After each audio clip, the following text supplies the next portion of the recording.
मुस्तफा और आज मैं आपको बताने लगूं जैसे 3 बेसिक चीज़ें हमें इंसानों को चाहिए होती है, पानी, खाना और हवा, वैसे पौधों को भी 3 चीज़ें चाहिए होती है, NPK, N नाइट्रोजन और P से फास्फोरस और K से पोटाशियम।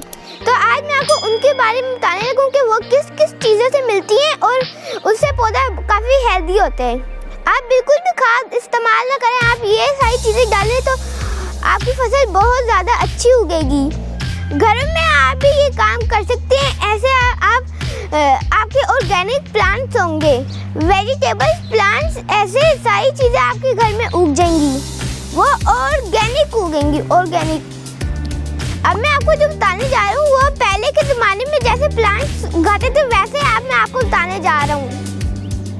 जैसे जंगलात में है वहाँ पे वो पौधे उगते हैं, सूख जाते हैं, फिर बीज गिरता है उनका, फिर उग जाते हैं। वैसे ही ऑर्गेनिक निज़ाम, वहाँ पे कोई खाद तो नहीं डालता, वहाँ पे ऑर्गेनिक निज़ाम, अल्लाह का ऑर्गेनिक निज़ाम जो है वो हमें यहाँ पे भी अपनाना चाहिए। उससे हमारे ऑर्गेनिक फ्रूट्स, वेजिटेबल्स वगैरह उगेंगे।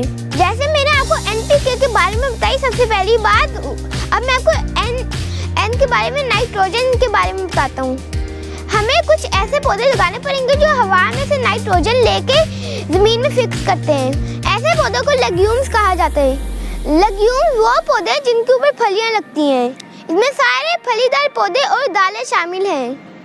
इन्हें लेग्यूमिनस भी कहा जाता है। ये जो मैंने आपको फलीदार पौधे बताए, ये अनाज फराहम करने वाले के बाद दूसरे नंबर पे हैं। अनाज के मुकाबले में इनमें प्रोटीन ज़्यादा होती है। इन्हें ग़िज़ाइयत के मुकाबले बहुत अहमियत हासिल है।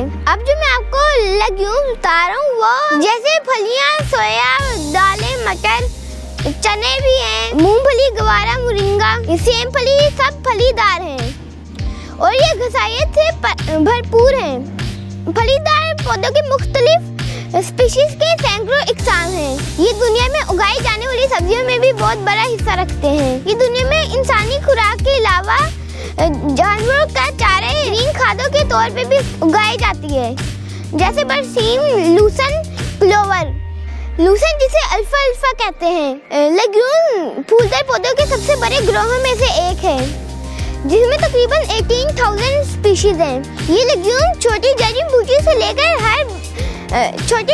बूटी से लेकर बड़े बड़े दरख्त तक लेग्यूम्स पाए जाते हैं। लेग्यूम दूसरे पौधों के निस्बत हवा से नाइट्रोजन लेकर जमीन में फिक्स करने की सलाहियत रखते हैं। ये जो आप नाइट्रोजन फिक्सर लगाते हैं उसके बाद जो आप फसल लगाते हैं वो बड़ी आला उगेगी, क्योंकि उस पहले नाइट्रोजन फिक्स हुई होगी नीचे और उससे अगली फसल इतनी अच्छी उगेगी, ग्रीन। जैसे मैं आपको बता रहा हूँ कि मटर की अगर आप फसल लगाते हैं उसके बाद अगर आप कोई भी फसल लगाते हैं तो उसे नाइट्रोजन खाद की ज़रूरत नहीं होगी। फलीदार पौधों की जड़ों में नोड्यूल लगे होते हैं जो नाइट्रोजन फिक्स करते हैं। यही वो नाइट्रोजन होती है जो अगली फसल को दस्तयाब हो जाती है। अगर आप कोई पौधा उखा के देखते हैं तो आप उसकी जड़ों के साथ गोल गोल नोड्यूल नजर आएंगे आपको। वो अगर ज़्यादा होते हैं तो वो ज़्यादा नाइट्रोजन फिक्स करते हैं।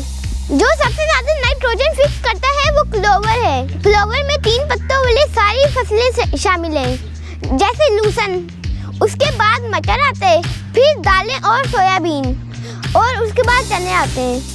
लेग्यूम नाइट्रोजन के साथ साथ कार्बन भी फराहम करते हैं, जिससे मिट्टी की जरखेज़ी बढ़ जाती है। लेग्यूम फसल में जो पहले जड़ें बच जाती हैं उन्हें गलने सड़ने में भी मदद करती हैं। ये जो मैं आपको लेग्यूम बता रहा हूँ, फलीदार पौधे, इनकी ग्रोथ बड़ी तेज होती है। ये अपने साथ बढ़ने के साथ मिट्टी की खुसूसियत भी बेहतर करते हैं। फलीदार पौधे की जड़ें गहरी जमीन में चली जाती है और वहाँ से ग़िज़ाई अज्जा को रिसाइकिल करने की सलाहियत रखते हैं। अगर आप साल में 2 फसलें लगाते हैं तो पहले फलीदार पौधे, फिर दूसरी गंदम, चावल वगैरह आप लगाएंगे, अनाज, तो फिर फलीदार, फिर दूसरे, तो आपकी फसल काफ़ी अच्छी होगी, आपकी ज़मीन भी बेहतर होती जाएगी।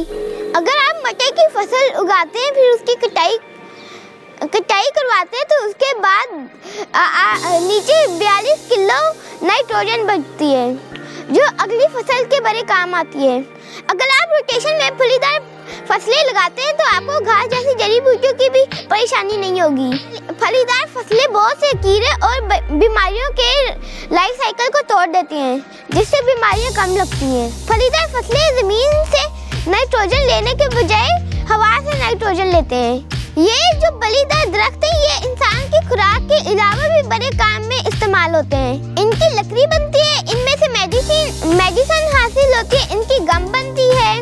बहुत से ऐसे भी दरख्त होते हैं जिनसे कीड़े मार दवाइयाँ बनाई जाती हैं। कुछ फलीदार दरख्त कीमती गूंद पैदा करते हैं जो वार्निश और रंगों में इस्तेमाल होती है, और इन्हीं से कपड़ों के डाइज भी बनाई जाते हैं। फलीदार झाड़ियों और दरख्तों को जेवर के तौर पे भी इस्तेमाल किया जाता था। इन स्पीशीज में बबूल, कीकर, दालचीनी और मरजानी शामिल है। मेरे पर्माकल्चर में 70% लेग्यूम लगेंगे और वो लगाने शुरू कर दिए हैं। उनका मेन मकसद ये है, उसमें नाइट्रोजन फिक्स करेंगे और हमने बिल्कुल भी खाद यूज नहीं करनी। वो हमें दालें भी दे दिया करेंगे, इसी तरह हमें लकड़ी भी मिलेगी और भी बहुत सारे बेनिफिट हैं। आप अपने किचन गार्डनिंग में भी लेग्यूम्स को शामिल करें, वो आपके बहुत फायदेमंद है। अब नाइट्रोजन के बाद अगली है फास्फोरस। मुर्गियों की ड्रॉपिंग से हमें वो मिलती है। नंबर 3 है, आप जो केला खाते हैं उसके छिलके आप फेंका न करें। आप अपने किचन गार्डनिंग में जैसे ये प्लांट है इसके साथ आप डुबा दिया करें, उससे पौधों को पोटेशियम मिलती है। चलिए मुझे इजाजत दें। आप मेरे चैनल को लाइक करें, ज़्यादा से ज़्यादा शेयर करें और सब्सक्राइब करें। Thank you so much.